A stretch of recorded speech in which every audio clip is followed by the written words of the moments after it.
দেখো, আজকে দুপুরে আমি করেছি এই যে ডাঁটা দিয়ে, এটা কুমড়ো ডাঁটা আমাদের গাছের, আর বেগুনও আছে এর সঙ্গে, সেটাও গাছের, নিজেদের গাছের। আর তার সঙ্গে একটু চিংড়ি মাছ দিয়ে, পটল দিয়ে, তারপরে বরবটি দিয়ে, একটু ভেন্ডি দিয়েছি আর কি, পাঁচমিশালি সবজি দিয়ে একটা চচ্চড়ি করেছি। আর এই যে এখানে করেছি একটু মুগ ডাল, মাছের মাথা দিয়ে মুগ ডাল।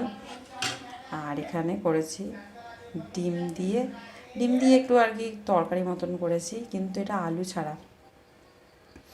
আর যে গোটা না খাবে অমলেট আছে।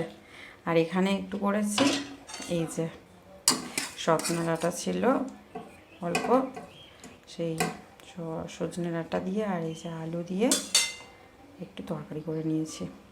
কারণ ডিমটা তো আলু ছাড়া হয়েছে, যার আলু খাওয়ার দরকার হবে সে এই তরকারির আলুটা খেয়ে নিতে পারবে। তো এটাই ছিল আজকে আমার দুপুরের খাবার দাবার মেনু।